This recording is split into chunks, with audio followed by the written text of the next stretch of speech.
हमारे ऋषियों ने सभी देवताओं की मूर्ति बनाई। ब्रह्मा जी की बनाई, शिव जी की बनाई, विष्णु जी की बनाई, देवताओं की बनाई। जैसा आप देख रहे हैं, गणेश जी की बनाई, दुर्गा जी की बनाई, सरस्वती माता की बनाई। उनकी मूर्ति उनके गुणों के अनुसार बनाया है। ऐसे थे ऐसा नहीं है, क्योंकि उस समय फोटो की प्रक्रिया तो थी नहीं। तो उनके गुणों के अनुसार उनकी मूर्ति बनाया। जैसे गणेश जी की मूर्ति बनाए, लंबी सूंड बनाई। लंबी सूंड का मतलब है लंबी नाक वाला आदमी, कहते हैं ऊंची नाक। समाज में जो इज्जत प्रतिष्ठित व्यक्ति है वो लंबी नाक वाला होता है। गणेश जी आंखें छोटी छोटी बनाई। छोटी छोटी क्यों आंखें बनाई? इसलिए बनाई कि गणेश जी बड़ी किसी भी बात को बड़ी सूक्ष्म दृष्टि से देखते हैं, माने हर बात को बड़ी बारीकी से परखते हैं। इसलिए उनकी छोटी छोटी आंखें बनाई। बड़ा पेट बना दिया। बड़ा पेट का मतलब है समाज की सब बुराई अच्छाई सारी बातों को पचाने की क्षमता उनके अंदर। आज आदमी के पेट में बात नहीं पचती है। किसी की बुराई सुन ले तो जब तक चार लोगों से कहेगा नहीं, उसका खाने नहीं पचेगा। लेकिन गणेश जी ऐसे नहीं है। गणेश जी सबकी बातों को पचा जाते हैं, इसलिए उनका बड़ा पेट बना दिया।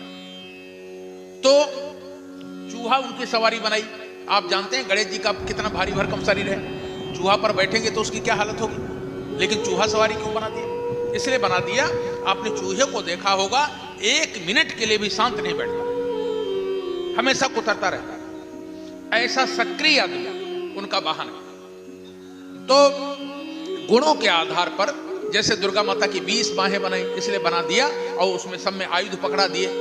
दुर्गा माता माने सब तरह के शक्ति संपन्न लोग एक साथ रहे, संगठन का प्रतीक, इसलिए ऐसा बनाया। लेकिन जब यज्ञ भगवान की मूर्ति बनाने की बात आई, गायत्री माता की मूर्ति बनाने की बात आई, तो ऋषियों ने सोचा दूसरे देवताओं को तो मंदिर में बिठा देंगे, सवेरे जाके पूजा आरती कर लेंगे तो चल जाएगा काम।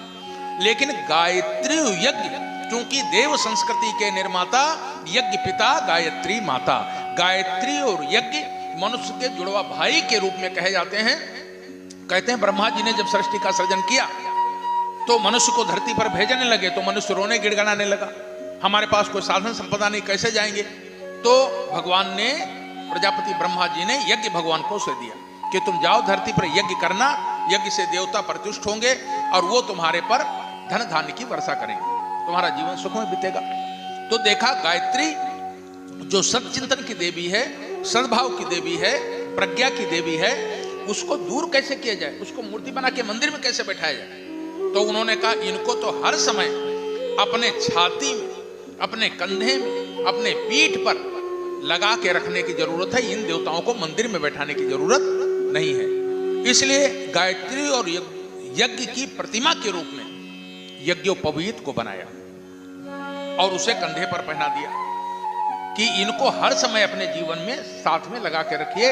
इनसे दूर हुए तो हम संस्कार से दूर हो जाएंगे, कुसंस्कारी हो जाएंगे, हमारा चिंतन चरित्र बेकार हो जाएगा। इसलिए ये किसकी प्रतिमा है?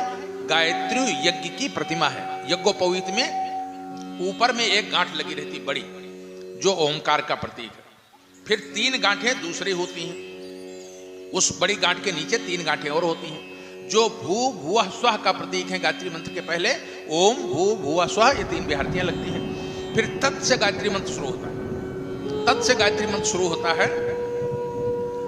3 चरण गायत्री मंत्र में होते हैं। तत्सवितुर्वरेण्यं भर्गो देवस्य धीमहि धियो यो नः प्रचोदयात्। तो 3 चरण के स्वरूप में 3 लड़ें जनेऊ में होती हैं। जनेऊ में 3 लड़ें होती हैं। फिर एक एक लड़ के अंदर 3-3 और लड़ें होती हैं। तो वो एक एक शब्द के प्रतीक में है। एक एक चरण में 3-3 शब्द होते हैं। तत्सवितुर्वरेण्यं भर्गो देवस्य धीमहि धियो यो नः प्रचोदयात्। तो 9 शब्द गायत्री मंत्र में होते हैं, इसलिए 9 लड़का जनेऊ होता है। गायत्री मंत्र की प्रतिमा है, यज्ञ भगवान की ये प्रतिमा है। और उसी रूप में कहते हैं 9 गुणों को धारण करने वाला ही ब्राह्मण होता। अहिंसा, सत्य, आस्ते, अपरिग्रह, आस्तिक्यम, संयम, शांतिम, शुचिम च नवसंख्यकम। ये 9 गुण होते हैं। ब्राह्मण को कैसा होना चाहिए?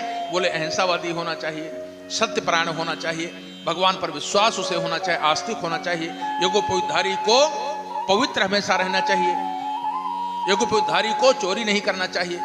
तो ये 9 गुण जिनके जीवन में है, उनका जीवन ब्राह्मण का बनता हुआ चला जाता है। कोई जाति से ब्राह्मण नहीं होता, क्षत्रिय नहीं होता, वैश्य या शूद्र नहीं होता। भाइयों बहनों, जन्म तो किसी का कहीं हुआ हो, लेकिन अपने चिंतन, चरित्र, व्यवहार और कर्म से ही जातियों का निर्णय हुआ।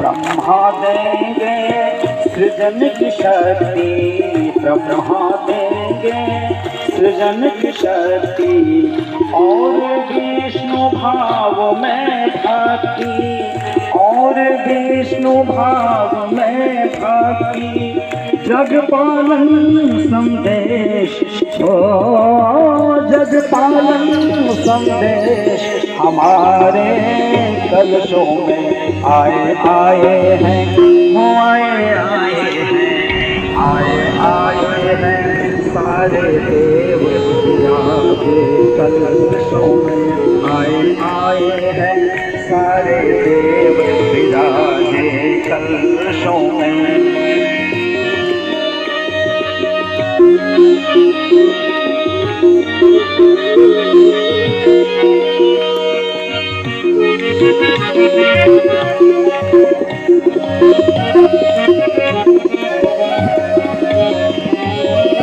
महाकाल नव युग निर्माता, महाकाल युग, महाकाल नव युग निर्माता, महाकाल नव युग निर्माता, युग ऋषि के संकल्प विधाता, युग ऋषि के संकल्प विधाता, युग निर्माणी उद्घोष, निर्माणी उद्घोष हमारे कलशों में आए आए हैं, आए हैं सारे देव विराजे कलशों में, आए हैं सारे देव विराजे कलशों में।